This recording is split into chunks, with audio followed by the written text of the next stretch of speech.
first times that I've actually gone into depth into tactical dog training. And probably one of the most important things you can teach your dog for movies, because the dog doesn't want to fall off the table. So the stuff it's not where these pet dog people are at. I just want to make that clear. Some say these two trainers were quietly in the shadows. Robert Weatherwax, last of the legendary Lassie trainers, from the world's greatest movie dog training family, was quietly hidden in his TV work. And Christophe, Clugston elite action K9 trainer, was traveling from the sub-zero Arctic to the sweltering jungle heat, training dogs on 3 continents. But a chance meeting changed all of that. Now, Robert and Christophe have joined forces and they're breaking the silence. For the first time, the secretive and hidden world of the movie dog trainer and the science of the elite tactical trainer will be revealed. That's right, they are out of the shadows. Welcome to Tactical Practical. Hey, this is Christophe Clugston, the K9 Action Dog Trainer. And I'm here, of course, with Robert Weatherwax. Usually we have something that we talk about ahead of time, and we don't really plan it out. We don't have a script. We don't do any of that stuff. Because we're live, we're raw, we take it as it comes. But this week we haven't talked about exactly what we're going to do, so I'm just going to throw something out there that's going to come from 2 different perspectives. Well, you can say the tactical practical, as always, like our podcast is, but it's going to be from the movie TV dog trainer point of view versus the tactical point of view. Now, we're not clearly one or the other. That's one of the things I got to say. It's like I don't just train tactical dogs at this point, and my training is not like a lot of tactical trainers. And the same thing with Robert with the movie or the TV training. Can do it, but we're just not focusing on that right now. So it's going to be a little bit different, but we're still going to have the different perspectives here. And that's going to be what is absolutely the first things you're going to train a dog in. What do you generally do as your must-haves? What does a dog that you train, what are the must-haves in your mind?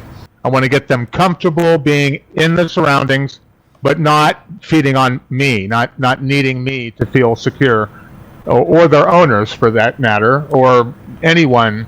We want the dog to be able to function independently through the trainer, obviously, but we don't want them to be clinging to people in their lives, because this happens a lot with me. You get your dog on a set, and if you don't have a lot of distance, they're not going to stay on that set, whether you're doing a live show or a camera show. And the same thing goes with a lot of the fear aggressive dogs that I deal with. They tend to have more fear when they're with their owner. So what I do is I try to isolate them, put them off on an island all by themselves, and work from there. Because relying on being close to your dog like so many trainers do with their 4 or 5 foot leashes, you're doing it all wrong, because you need to develop distance however that happens. You can use a short leash or you can use a long leash, but you can't be connected to the dog. The dog has to learn how to function independently. Starting before that, what are the behaviors that you're going to train a dog in? Stay is where I'm going to isolate them. I'm going to have them on a stay. I'm not going to worry about the position of the stay, because like we always talked about, it's not about the position, it's about the location. Yeah. So I'm going to put the dog in a location where they are all by themselves, where they can't get the support of anybody else in the family, anybody else in the area. I want them to just observe everything and get used to it, act like it's not even there. Because the biggest thing when you get a dog on a movie set, and I've had dogs, like when my dog Betty, for example, I used to take her on the set when I was working other dogs. So whenever I was in between a shot or something, I'd pull Betty out of the truck, and we'd walk around. I'd get her used to stuff. I'd feed her. If something made her nervous, I'd give her a goodie, just so we can erase that memory, or we can reform that memory. And really, that's the key. How did we get dogs used to being on the set? Well, there were dogs that worked on the set, and there were dogs that were in preparation for working on the set at a later time. Yeah. And that's kind of what I'm doing with private training too. I'm getting their dogs away from their owner so that their owner can have control without the dog being next to them. Because ultimately what happens when the dog is too clingy with the owner actually loses control when the dog gets closer to them. But when I put the dog away, and it happens organically, then as a couple lessons go by, the dog isn't breathing heavy. They're getting used to being away, because the fact of the matter is that most people never force their dogs to be away unless they're locked up in a crate or something. And we want the dog to learn to be away from their owner, their trainer, even when there's no apparent reason for it. Approaching this from a tactical point of view, the first things I'm going to do like a structured thing. I'm going to teach the dog a marker system or indicate. I don't use that term. We use a more precise, but most people would know it from marker. We call it indicators.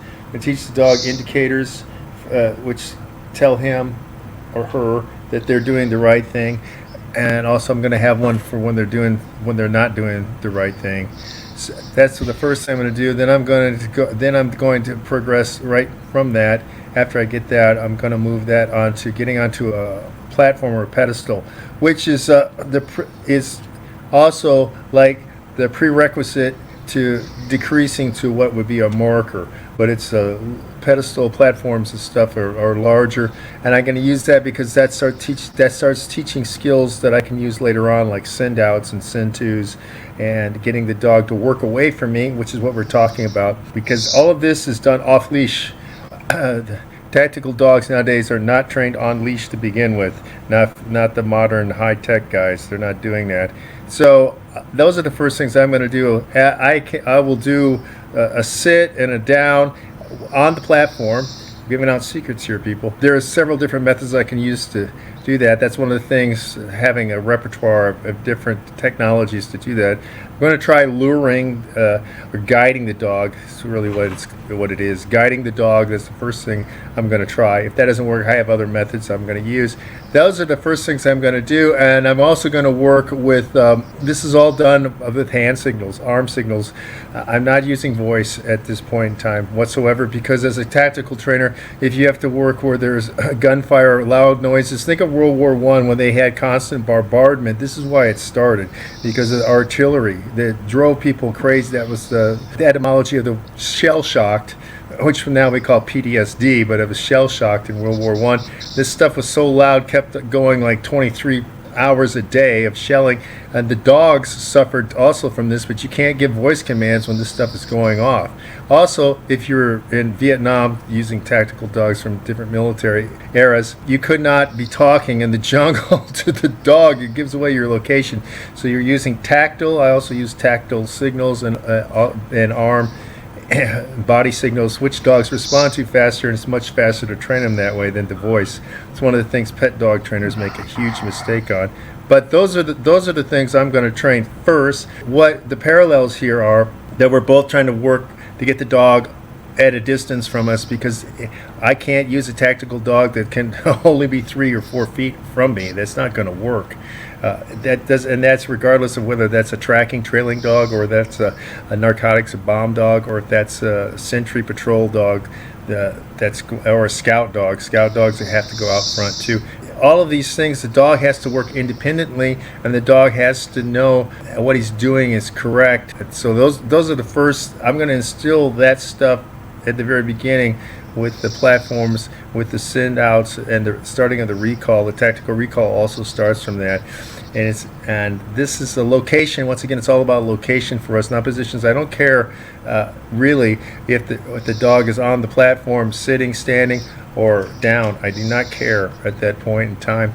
So that's one of the things that we approach it. It's vastly different than we're talking here. Both of us are vastly different than approaching this from a pet dog or a sport obedience dog trainer's point of view, and that's caused a lot of problems. We've talked about in other places the long leashes that we do use when we do use leashes because I'm starting all of this, by the way, indoors. Robert, are you starting indoors or are you starting outdoors? Typically, I'm starting indoors. I have a client tomorrow who we're taking out to a trail to get them accustomed to other dogs and bicycles and things like that. So most of the time, though, when I start with a client, day one, I want to get a leash and collar on the dog and get the dog used to that, because a lot of these dogs I work with have never had a leash and collar on, and that takes a little bit of an acclimation, especially with puppies. But you mentioned using a mark or using a platform, And I've used a platform, but most of the time when I use a platform, I'm using it for smaller dogs because it makes the stay easier to accomplish in the early stages because the dog doesn't want to fall off the table,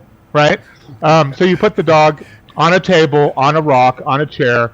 I'm pretty famous, my family's famous for having Lassie jump up on a rock and do the paw. But I do the rock. Every time I see a boulder or I see a rock or a stump of a tree, I'm putting a dog up there because it's a great place to isolate them. It's solid, right? They know that, hey, this isn't going to tip over. Right. Obviously, you don't want to put them on something wobbly or that has poor traction. Yeah, you want to make sure that there's good traction for the dog so the dog feels secure.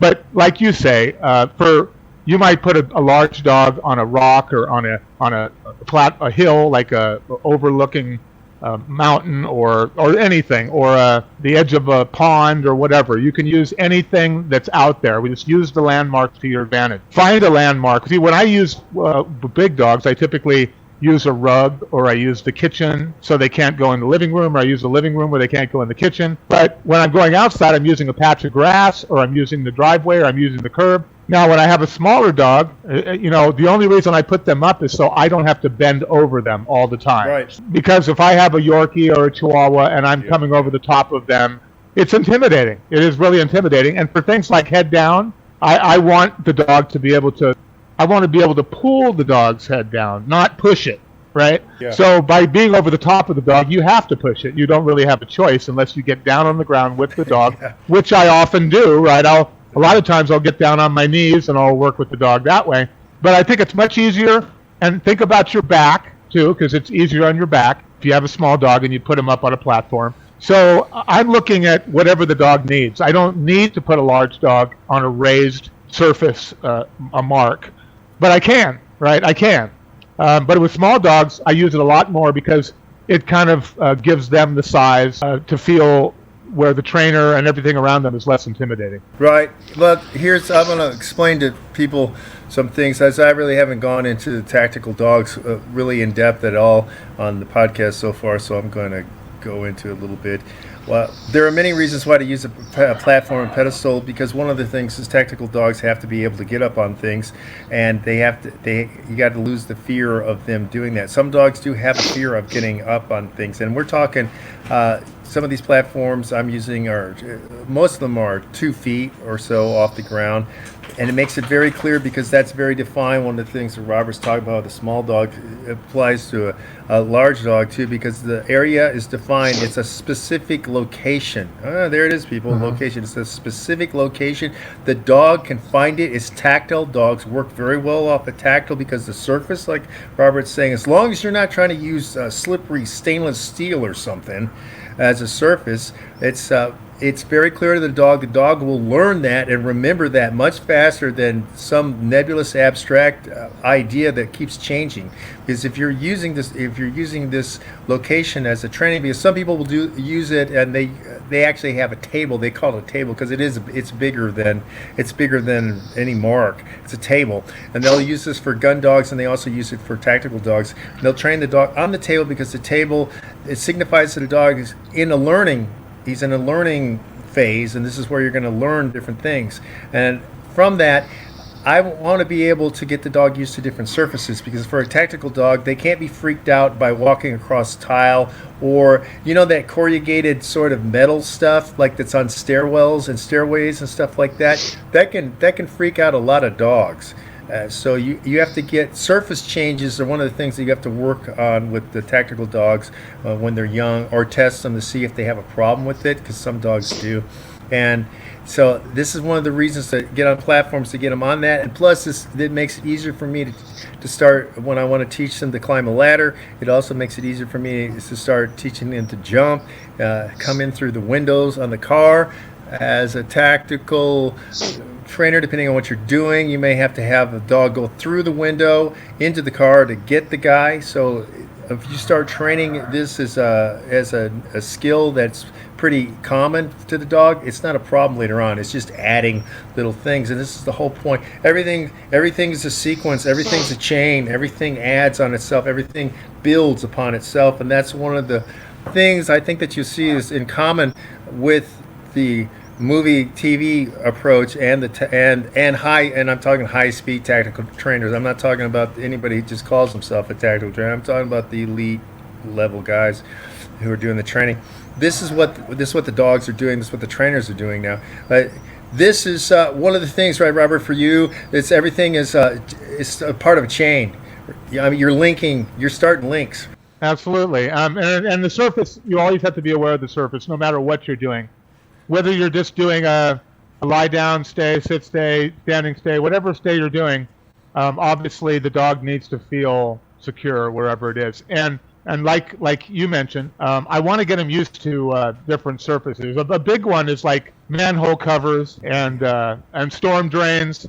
These are things that dogs do not like to touch. Not only is there an echo underneath it, but there's a feeling of it that it's hollow, that it's not solid. If I find a place where the dog is not comfortable, I will work on making them comfortable in that spot so that I have another option, another place I can put the dog, whether it's on the street, on the set, doesn't matter. I'm always looking for, I could use that rug, or I could use that chair, or I could use that table. So because I want to get the dog confident, and a lot of times surface and elevation can create confidence in dogs when they don't have it already. No, that's absolutely, in fact, that's what it's known in the Army. It's a confidence course. So the obstacle, you call it obstacle course, but it's a confidence course. But some of the things that the dogs go through, same thing with people. They're up elevated, they're on a narrow beam and stuff. Dogs are pretty good at that. The ropes are difficult. That takes a lot of training. That's kind of a show-off move. Not every dog is trained to do that.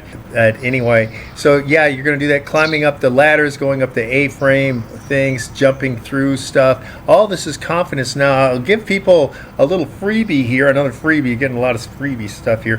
When you're in a park, and many parks have picnic tables, I use those all the time. This is everything we were talking about can be used there. Now, you'll find like the old wooden type of picnic tables, those are the best because the dog feels secure on those. It's easy for the dog to get up, and like you can start out, you don't have to start out with the dog getting all the way up onto the table. You can work on that bench first, and then from the bench to the top, and later you can get the dog go all the way up on the top. But when you switch nowadays, a lot of them are metal, and it's like a grate. The grating, like the same thing you were talking about in the street, kind of has a grating. It has holes in it and stuff so the rain doesn't gather and it seeps through. But that makes the dog feel weird. And his paws and his nails can get kind of stuck in that stuff, so it freaks them out a bit. It's not as secure, and it's weird feeling to them. It's not. They know it's not something in nature. Basically, it's not like a wood. It's not like a log that's on the ground or a stump or something. That's much easier for them to deal with. But those picnic tables can be used for that. And so same thing with the benches in the park. I use those all the time, and I get the dog to jump up on them and then walk across, then go down. I don't know. Do you use those a lot for your training? Do you use the benches quite a bit? Because it's another good place for it. Absolutely. When I go to the benches, first thing I like to teach a lot of dogs to do is put their feet up on things. Especially smaller dogs, I'll have them put their feet on the bench, and I'll feed them in that position. And then I'll have them put their feet on a rock. I'll have them to put the feet on a side of a car tire or just anything for no particular reason. People think we're crazy when we do this, but we're just getting our dog to feel comfortable. And a lot of times the dog has to actually touch something to feel comfortable around it. It's not like you can explain it to the dog. That's okay. You don't worry about that. You have to let them see it themselves. Dogs have to know by experience that they can do it, not because you say they have to. Because all you're going to do is have a dog that's nervous, and in the movie industry, you have to have a dog that looks relaxed, especially if it's a scene where they're supposed to be happy or nonchalant. They can't be trembling, right? And if you go on a set cold and suddenly they put your dog on a metal operating table or something, they're not going to feel comfortable, right? Yeah. You have to get them in there ahead of time. You have to simulate that metal table, find a table that's similar to the one you're going to use, and that's what we call prep. You're always prepping the dog for something you're going to be doing later. It's like, I'm going to have to teach my dog to jump over this thing, so I'm going to teach him to put his feet up on things now, because that's the beginning. Like, I can touch it, right. And then before you know it, they're jumping over it. So that's important. And then, of course, from the bench, then I get up to the table itself. We always had a table in the yard at my dad's facility and pretty much wherever I train dogs, because that's part of the things we needed for dogs. We needed it for Lassie to jump into my dad's arms. We need it for doing publicity where the camera people can see the dog better. So there's a lot of advantages to getting your dog up. I remember once I never let my Briard Betty sleep in my bed. She never really wanted to, and it was a huge bed. I was married. We had this giant bed, and she never wanted to be up there. But then publicity came up and said, "Yeah, we'd like to see Betty in the bed, right? Like she's a movie star." So I had to teach Betty to get in the bed just for this photo shoot. Those are things that I wouldn't have anticipated that they would. People don't come to your house and do publicity in your bedroom, but I did. So you really have to be prepared for everything. If you think, "Oh, that could never happen, I won't need that," you're wrong, because you're going to find out that you need it. Like they say, it's better to have a gun and not need it than not have one when you need it, right? So it's kind of like that with dog training. Prepare your dog for everything so you don't get surprised, or your dog doesn't get surprised. That's contingency. Be prepared for every contingency as well as you can. And that goes back to something else to link us to some of the other podcasts that we've talked about. And one of the quotes that I agree with your dad on is the having the dog that's trained gets the part. So if you got to have the parts ready, I mean, the dog has to know the behaviors or the gags or whatever you want to call it, depending on what area we're talking in. The dog has to be able to do it, but it's better to have the dog already trained. To have one of the things I do, Robert, you've probably done this too for photo shoots, by the way, is to have the dog put the paws up on a tree or put the paws up on a wall, right? Right. Yeah. It could be anything. It doesn't really matter. Yeah. We used to, sometimes I'll put together some apple boxes and put them on there. Yeah, right. It's got to be stable. If anybody out here is listening to us and trying to do the training, I know that some people are. They've been listening for the leash stuff, for example, and they're trying to implement the leash things that we've talked about. And if they are trying to implement this, make certain that you have a stable, whatever your platform is, it's got to be stable, not rickety, not dangerous, not precarious, and also make certain that the surface is not slick, it's not like ice, and don't go on stainless steel metal. There's no point. There's no reason for a normal person to have their dog on that, because the surface freaks them out. It is very slick to them. They can't get traction on it. They never will be able to get traction on it, because it's just the paws are not designed for stainless steel surfaces like the operating table that Robert was talking about. Now that's a specific thing for the movie. Sometimes when you go to the vet, the same thing. They want the dog on this metal table, and I've told them several times, like, look, this is a tactical dog. He's not going to want to get up on there at all because he doesn't think it's safe. And it has nothing to do with anything else. Is that he doesn't want to risk himself, and So I've had some debates with the veterinarians and especially vet techs about this sort of thing, because they've never worked with these dogs like that, and it's because one of the things you don't want them to do. And Robert was talking about with the small dogs, and I'll apply this into tactical dogs. When Robert was saying he wants to pull, he wants to be able to pull to teach the down. He doesn't want to press, because that is a sign of aggression to a dog. Looming over them, and also trying to push down on the top of their head. It's much like a tie. In Thai culture, you do that, there's a fight. Touching people on top of the head is considered a huge, grave insult. I'll throw that out there to people, among some other stuff that doesn't happen in the West. But you do this to a dog, and he considers you're trying to dominate him. Now, tactical dogs are not going to be dominated, and they shouldn't be, because you want them, because they're not going to get dominated by, especially by people they don't know. And I've had to warn vet techs and veterinarians that have never worked with tactical or military dogs. It's like, do not try to loom over my dog. Do not try to press down on his head whatsoever. He's not going to let you, and he never should let you do it. And they're going to go, oh, the dog's aggressive. No. What if I come up to you and start grabbing your head and start trying to push your head down? How are you going to act? A lot of times people don't. They don't do this. This is sort of a tangent. I don't want to get off in it, but it reminds me, because it explains another part of what Robert was talking about when he's talking about teaching the down. They're using a platform for, say, a Chihuahua, for example. And also something you'll get to is called the opposition reflex, which is where you push. you push, and they're gonna push against you anyway. So if you're trying to push the dog down, he's gonna push to try to stand up. And so that's why you see some of the old techniques where you had to pull the dog off base and stuff like that.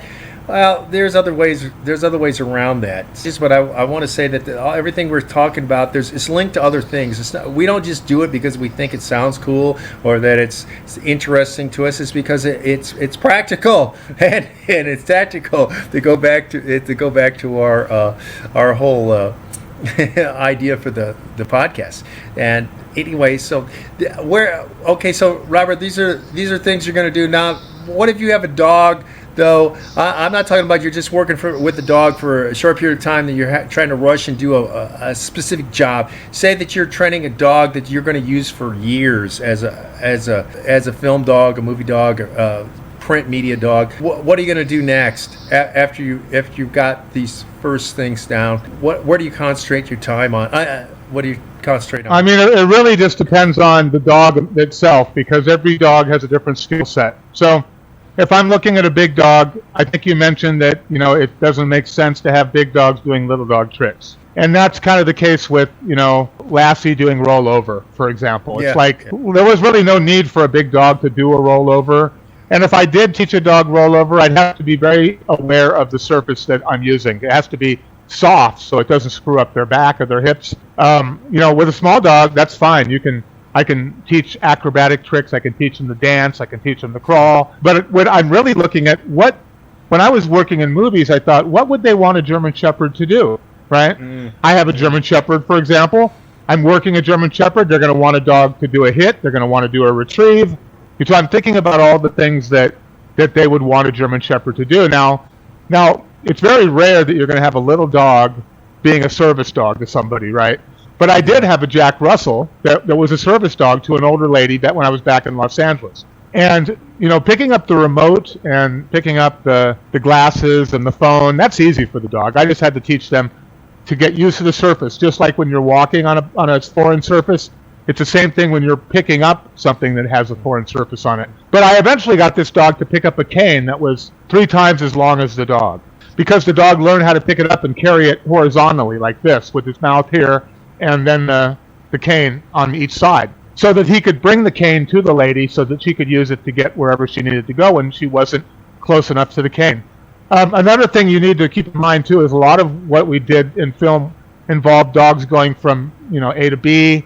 When I was in the Navy, when we worked on the flight deck, we always did a FOD walk down to make sure there was no foreign debris that could get sucked into the engine of the plane. And that's kind of the same thing with dogs. You want to make sure that the surface, not just where they're starting and where they're ending, but you want to make sure that the journey doesn't have nails or rocks or something that's going to cause them to alter their course. You want to make sure that it's the most direct course it can possibly be when you're doing recall. And when you're working with the long leash, you want to make sure that you're not working around a lot of trees. Because it seems like every time you call a dog, they want to go around the opposite side of the tree, right? Yeah. And then, and of course, when they do that, I have to let go of the leash so that the leash can follow them, and then they come into me. But just be aware of your surroundings. It's much better to have a place where your dog can see you and you can see your dog.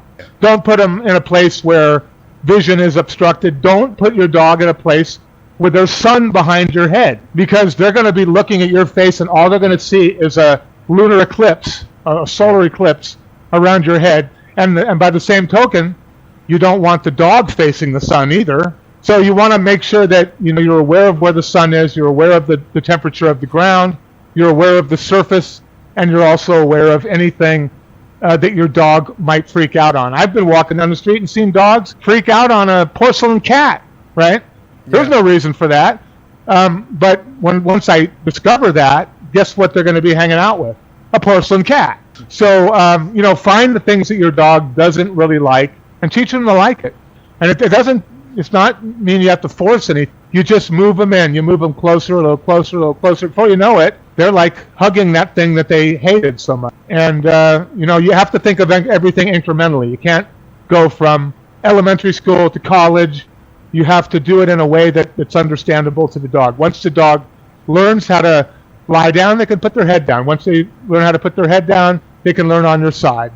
there's so many things that you can do, but once you teach that next trick, that's when you start seeing all the other things that you can teach your dog too.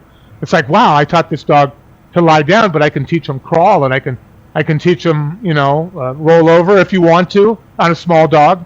And there's so many other things. You can teach your dog to close your eyes. It's really just a matter of what does the dog have an aptitude for, and what is it that you really want to see your dog doing? Well, this is something that I want to say is the whole point of this, and especially with tactical dogs now, because there's a lot of money involved with especially with military dogs in the world, and they've done a lot of research and they've paid for a lot of studies, and so the stuff it's not where these pet dog people are at. I just want to make that clear.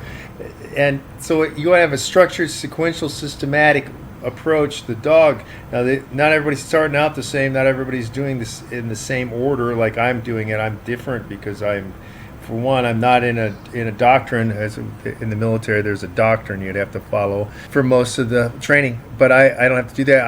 I can pick and choose and be eclectic and use what I know from half a century of being around dogs.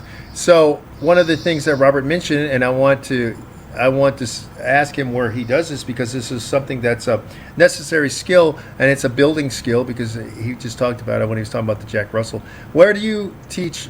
Where does a fetch or retrieve fit in? Where do you start that? When do you start that with it? It's much easier to teach a dog to retrieve when they're standing. So what I'll typically do is I teach the dog to, retrieve is something that I teach most big dogs. If I'm doing a movie, or I'm always teaching the big dogs retrieve, because they almost always have to do it. When I had my dog Betty in Top Dog, she not only had to carry something in her mouth, but she had to crawl with it in her mouth underneath fire. So these are all things that I had to get her acclimated to before I did the scene. But you have to have the retrieve before you can worry about what the atmosphere is going to be like. And it's steps too. You get the dog comfortable putting something in their mouth, and then you start to teach them to take it.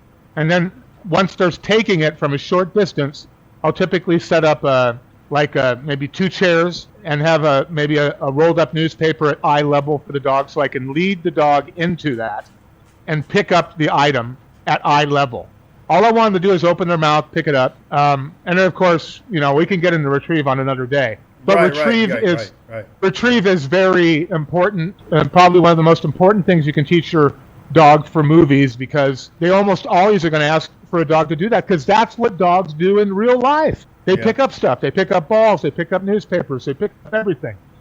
Half the time, you don't want them to do it when you're at home, right? But that's the thing about training. You want to teach your dog to do things that you might not necessarily want them to do at home.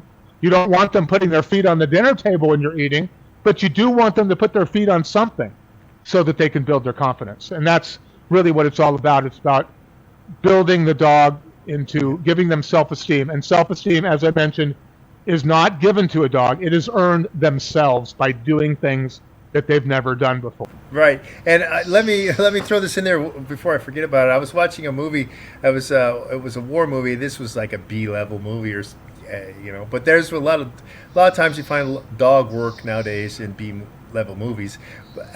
So these guys were trying to hide out from one side of the enemy, and somebody tossed in a grenade, right? But there was the dogs at the house or whatever. One of the dogs grabbed the grenade, went outside and dropped it, and it rolled down the hill back into the guys who threw the grenade, And so this was definitely a retrieve, is what I'm getting to. This was definitely the skill of It's retrieve. A good thing that it didn't blow up in his mouth. That's a good thing. Yeah, I know. When I saw the dog pick it up, I was like, I hope they don't film this as the dog getting blown up.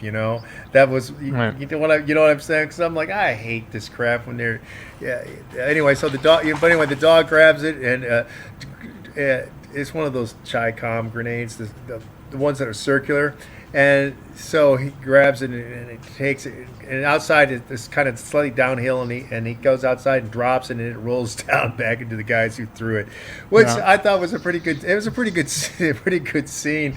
And kind of funny too, because when the actors were like, they realized that the grenade came back at them. But But this is like Robert was talking about. Retrieve is in everything. You'll see it in all. My three sons carrying a newspaper, carrying slippers. You'll see it at Petticoat Junction. I'm just saying old TV series because you can probably find those on YouTube to take a look at them. You're going to see it in everything.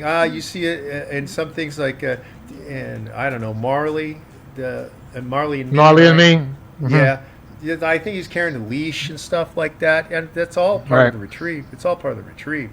But anyway, so everybody, this has been just we could go on and on because that's what we do. We know all this stuff, but I thought we'd give you a little indication of the approach, the different things that we do initially, and some of the areas that we work on as would be a movie TV trainer or a tactical trainer. It's some of the first times that I've actually gone into depth into tactical dog training. But this is what look forward to us because we're vastly different than everybody else, and keep watching our videos because we're putting out more and more stuff, more and more content, and